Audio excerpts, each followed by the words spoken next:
রাধিকা, তুমি কি একটা ছেলেরে তোমার বয়ফ্রেন্ড বানাইছো দেখছো? কি একটা গরিবের সাথে তুমি মিশতাছো, তোমার অবস্থা তো ভালো না।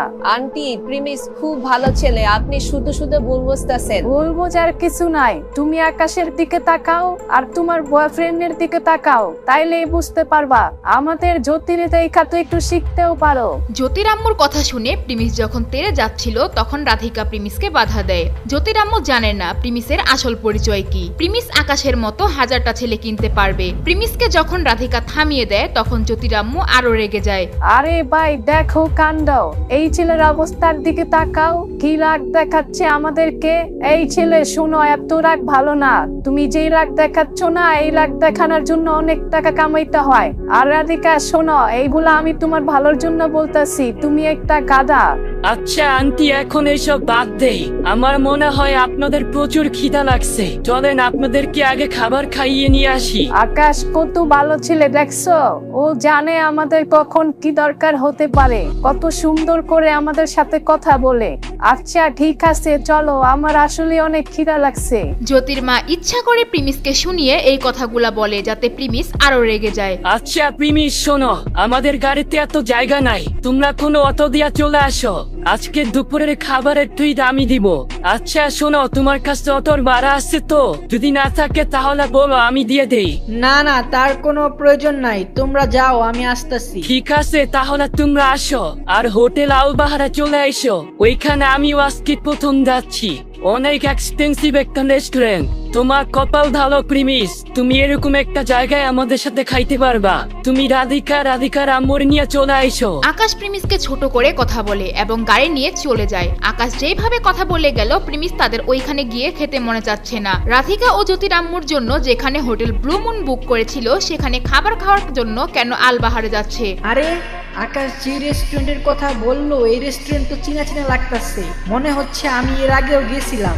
এইদিকে খাবার খাওয়ার জন্য যখন আকাশরা আলবাহারে প্রবেশ করে সেখানে অলরেডি মানুষ দিয়ে ভরপুর ছিল, তাদের বসার জন্য কোনো জায়গা ছিল না। এইদিকে ওয়েটিং হলের মধ্যে থেকে একজন ওয়েটার তাদেরকে বলে টেবিল খালি হতে মিনিমাম 1 ঘন্টা সময় লাগতে পারে। আচ্ছা আমি এক কাজ করি, রেস্টুরেন্টের ম্যানেজারের সাথে কথা বলে দেখি, ওদের কয়েক টাকা দিয়ে দেখি আমাদের জন্য এক্সট্রা সিট দিতে পারে কিনা।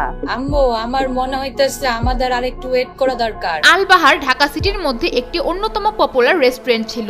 যদি তার মাকে ধৈর্য ধরার জন্য বলছে, কিন্তু তার মা কোনোভাবেই মানছে না। সে ভাবছে তার গ্রামের রেস্টুরেন্টের মতো কিছু টাকা দিয়ে এক্সট্রা সুবিধা ভোগ করবে। জ্যোতির মানা করা সত্ত্বেও তার মা ম্যানেজারের কাছে যায়। ম্যানেজারকে সে 500 টাকা অফার করার পর ম্যানেজার তার দিকে কোনো নজরই দেয় না এবং সে লজ্জা পেয়ে সেখান থেকে চলে আসে। আন্টি আপনারা বসেন, আমি ম্যানেজারদের সাথে কথা বলে আসি, দেখি কিছু করা যায় কিনা। এরপর আকাশ ম্যানেজারের কাছে যেতে থাকে। সে নিজেও খুব নার্ভাস ফিল করছিল।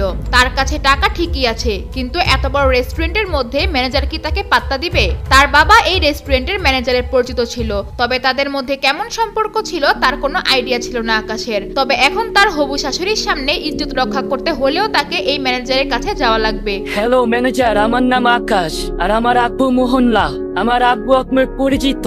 আসলে আমি আমার বন্ধুদেরকে নিয়ে এখানে খাবার খেতে আসছি। আপনার কাছে একটু হেল্প চাই, আমাদের টিভিতে একটা টেবিল খালি করে দেওয়ার ব্যবস্থা করে দিতেন তাহলে অনেক ভালো হতো। হে গাইস, আমাদের ভিডিও এখনই শুরু হবে। এর আগে আপনারা যারা ফ্রি ফায়ার ডায়মন্ড পানির দামে কিনতে চান তারা ক্রোম ব্রাউজারে গিয়ে লিখে সার্চ করুন ffbazaar.com, অথবা আপনারা প্লে স্টোরে গিয়ে সার্চ করতে পারেন FF বাজার। সেখানে আপনারা অ্যাপসটা পেয়ে যাবেন এবং ইনস্টল করে নেবেন। এরপর গাইস আপনারা কিন্তু দেখতে পাচ্ছেন এখানে মাত্র 30 সেকেন্ডের মধ্যে এআই রোবট দ্বারা ডায়মন্ড টপ করতে পারবেন। এখানে ইউআইডি টপের অপশন দেওয়া আছে, যেখানে আপনারা 115 ডায়মন্ড থেকে 5000 diamond, 10000 diamond, weekly, monthly, weekly lite, Evo access, airdrop সকল ধরনের ডায়মন্ড টপ আপনারা এখান থেকে করতে পারবেন। তাছাড়া গাইস কিভাবে ডায়মন্ড টপ করতে হয়, অ্যাড মানি করতে হয় সেটার ভিডিও এখানে দেওয়া আছে, আর ওয়েবসাইটের লিংক গাইস কমেন্ট বক্সে পিন করা থাকবে। যখনই আকাশ তার পরিচয় দেয় তখন সে আকাশের আব্বুকে চিনতে পারে, কিন্তু সে জানে আকাশের আব্বু তত বড় কোনো ব্যবসায়ী না। তাই ম্যানেজার যখনই তার রিকোয়েস্ট সুন্দরভাবে রিজেক্ট করে দিতে যাচ্ছিল, ঠিক সেই সময় সেখানে হাজির হয় প্রিমিস প্রিমিস ও রাধিকারা। ম্যানেজার প্রিমিসকে দেখেই চিনে ফেলে। একদিন রেস্টুরেন্টের মধ্যে ঝামেলা হওয়ার সময় প্রিমিসের ক্ষমতার আর পাওয়ার সম্বন্ধে সে জানতে পারে। প্রিমিস একটা কল দিয়ে সেখানে শত শত বডিগার্ড নিয়ে এসেছিল। ম্যানেজার মনে করে আকাশ আর প্রিমিস একসাথে এসেছে, তাই সে আকাশকে বলে, সরি স্যার, আমি আপনার কথা ভালো মতো মনোযোগ দেই নাই। আমি এক্ষুনি আপনার ও আপনার বন্ধুদের জন্য টেবিলের ব্যবস্থা করে দিচ্ছি, আমাকে শুধু একটু টাইম দেন। ম্যানেজার টেবিলের ব্যবস্থা করতে থাকে আর আকাশ সেখান থেকে হাসতে হাসতে বের হয় আর ভাবতে থাকে তার আব্বু এত বড় পাওয়ারফুল কবে থেকে হলো। সে জানে তার কোম্পানির ক্ষমতা কত দূর। তারপরেও ম্যানেজার কিভাবে তাকে টেবিলের ব্যবস্থার কথা বলল তার মাথায় আসতেছে না। এরপর সে ওয়েটিং হলে সবার সামনে চলে আসে। আরে আপনারা সবাই এখানে দাঁড়িয়ে আছেন কেন? তোমার কি মনে হয় এইখানে খুব সহজেই সিট পাওয়া যায়? এটা ঢাকা শহরের অনেক দামি একটা রেস্টুরেন্ট। এটা তোমার বাড়ি না যে এখানে বসে খাবার খেয়ে ফেলবা। এইখানে অনেক ওয়েট করা লাগে, তারপর সিরিয়াল আসে। আন্টি আর চিন্তা করা লাগবে না, আমি টেবিল বুক করে আসছি। ম্যানেজারকে আমার নাম বলছি, আমার আব্বুর নাম বলছি, আমার টেবিল বুক করে দেওয়ার জন্য রাজি হয়ে গেছে। আরে কি বলো, সত্যি? আমি তো একটু আগে গেলাম, আমার কথা তো শুনলই না। কিন্তু আকাশ যাওয়ার সাথে সাথে ম্যানেজার মাইনা নিল। আকাশ, তোমার মধ্যে কিন্তু আসলে কোনো না কোনো পাওয়ার আছে। আরে আন্টি কি যে বলেন, তেমন কিছু না। আমার আব্বুর নাম শুনতেই টেবিল বুক করার জন্য রাজি হয়ে গেছে। কিন্তু এইখানে কিছু লোক আছে যারা কিছুই বুঝে না, খালি ফাল পারে। আবার আইসা জিজ্ঞেস করে আপনারা এখন এখানে বসে আছেন কেন? ওর কি সাহস বা ক্ষমতা আছে ম্যানেজারের কাছে গিয়ে বলবে একটা টেবিল আমাদের জন্য বুক করে দিতে? যদি সাহস না থাকে তাহলে এত কথা বলার কি দরকার, বুঝি না। প্রিমিস কিছু না বলে বড় করে একটি নিঃশ্বাস নেয়। একটু পর একজন ওয়েটার তাদেরকে একটি প্রাইভেট রুমে নিয়ে যায়। তাদেরকে যেখানে নিয়ে যায় সেই জায়গাটা অনেক এক্সপেন্সিভ ও সুন্দর ছিল। এত দামি জায়গা দেখে আকাশ হঠাৎ ঘাবড়ে যায় এবং সে সরাসরি ওয়েটারের কাছে গিয়ে জিজ্ঞেস করে, আচ্ছা শুনেন, এই রুমে যে আমাদেরকে নিয়ে আসলেন, এই রুমের প্রাইস কত?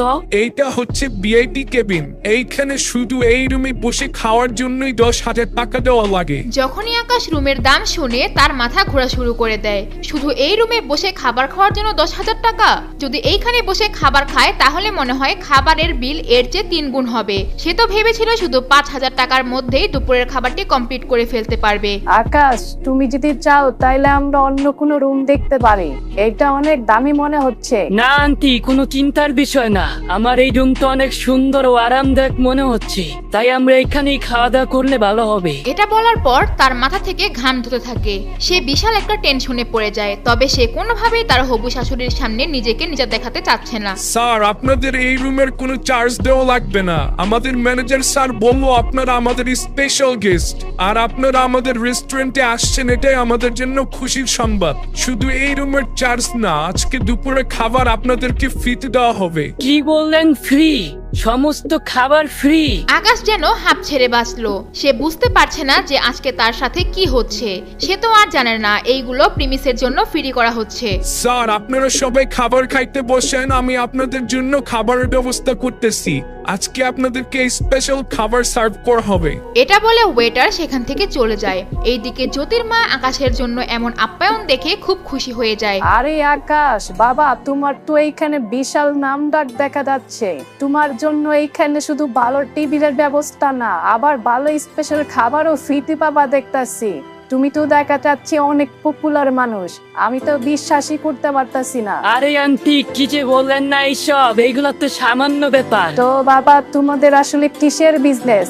মনে তো হচ্ছে অনেক বড় বিজনেস তোমাদের। আরে না আন্টি, তেমন বড় না। এই ধরেন 10 কোটি টাকার আশেপাশে একটা ছোটখাটো বিজনেস আছে আর কি। 10 কোটি টাকার বিজনেস? সেইটাকে আবার তুমি ছোট বলতাছো? আরে আন্টি, আমার আর লজ্জা দিয়েন না। আরে রাধিকা, তোমার বয়ফ্রেন্ড কি করে? দেখা তো মনে হইতাছে বছরে 1 লাখ টাকাও কামাইতে পারে না। আমার পরিবারের কোনো বিজনেস নাই, এর জন্য বছরে 1 লাখ টাকাও কামাইতে পারি না। প্রিমিস তাদের সাথে কোনো ঝামেলায় জড়াতে চায় না। তবে জ্যোতির্মা প্রিমিসকে ছোট করার জন্য সে থেমে থাকবে না। এরপর তাদের জন্য মজাদার খাবার নিয়ে আসে। আকাশ, জ্যোতি ও বাকি সবাই খাবার সুন্দর করে খেতে পারছিল না। তবে প্রিমিস আর রাধিকা খুব সুন্দর করে খাবার খাচ্ছিল, যেন মনে হচ্ছিল তারা আগেও দামি দামি রেস্টুরেন্টে খাবার খেয়ে এসেছে। এইদিকে ম্যানেজারও প্রিমিসের সাথে দেখা করতে আসবে। কি হবে পরের পর্বে? প্রিমিসের আসল পরিচয় কি সবার সামনে প্রকাশ পাবে? তা জানতে চাইলে দিবস গেমিং এর ইউটিউব চ্যানেলটি সাবস্ক্রাইব করে রাখুন।